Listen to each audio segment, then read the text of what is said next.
before we were making changes so that we could save up for our future, and today that's not something that we even look at anymore. It's scary to take on anything else. So you're very trapped in kind of what you have and just maintaining that. There's not really any moving forward. Hey, welcome to About That. I'm Lauren Bird in for Andrew Chang.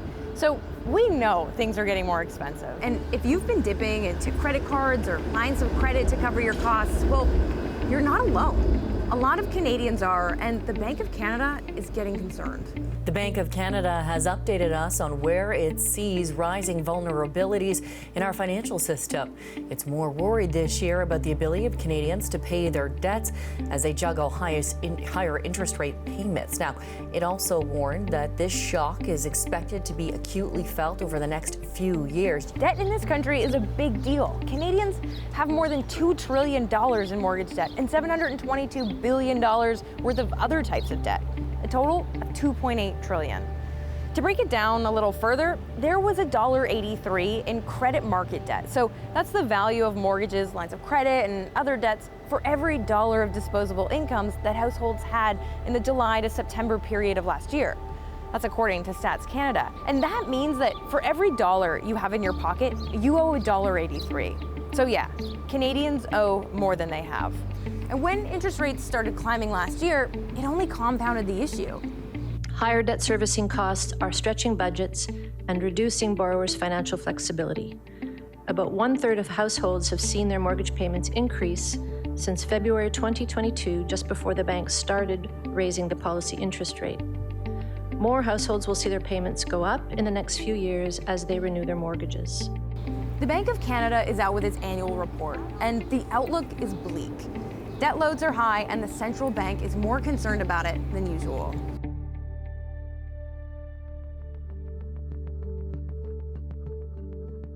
Once a year, the Bank of Canada does an assessment of risks to the country's financial system. This latest report says that in the last couple of years, some households have stretched their budgets to get into the housing market. And people are taking longer to pay off their mortgages. In 2019, less than 1/5 of new mortgages were amortized for longer than 25 years. But compare that with last year. Almost half of new mortgages were stretched out over a longer period. And though that might make your monthly payment lower, it takes longer to build equity. Variable rate mortgages have also become popular in the last few years. In 2019, about 1/3 of mortgages were on variable rates. Last year, it was almost half. 2019, 34%, 2022, 46%. Not everyone has seen the rise in interest rates hit their mortgages yet, but variable rate holders definitely have. And by the end of 2026, nearly all mortgage holders will have seen their payments go up. And that leaves less room to pay for everything else. And we know that food, rent, utilities, it all costs more. Some more proof this morning that Canadians are having trouble keeping up with rising prices. A report is out today that shows Canadians loading up on debt, carrying more on credit cards, trying to make ends meet. And that huge amount of debt means the household debt service ratio, so the amount of debt that households spend on paying debt as a percentage of their income, it rose to almost 14% in the third quarter of last year. 0.5% more than the second quarter. And the thing is, inflation has dropped from its peak last summer of 8.1%. That fight isn't over. It actually increased a little bit in April from 4.3 to 4.4%, the first increase since last June. So things might get worse before they get better. So to help us figure out how we got here and how worried we should be, I'm gonna head back to the studio and speak with someone who knows. Will Huggins is a lecturer of finance and economics at McMaster University. Hi, Will. Hey, nice to be here. So tell me, how did we get into this mess? The mess actually started about 15 years ago.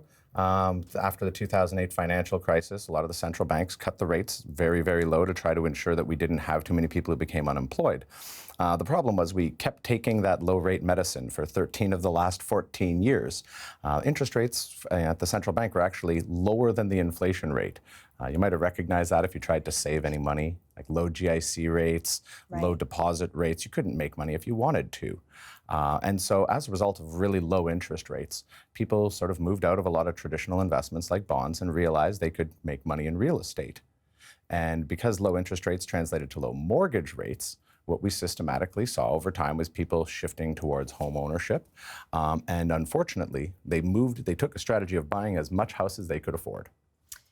Right. So they buy more and then they owe more. That's right. And then it's, if you can just afford to make your mortgage payments when you've got a 2% variable rate mortgage, as soon as that spikes up to 5 or 6%, you have no chance. Right. So when we see the rates come up, is there a lag between those rates going up and really feeling it? 100%. Most people have some kind of savings. They've got access to some kind of credit. And that's actually what we've been seeing, is that people have been leaning more into consumer credit to kind of make ends meet. Right. Because what's happened is as rates slowly, were jacked up last year, it takes time for people to actually feel that, because they can still continue to consume at the same rate by using debt. They don't have to make any household budget adjustments. They don't have to cut back if they can just borrow a bit to get through. So that's what people have been doing. It usually takes 12 to 18 months for interest rates to be felt as they go through the economy.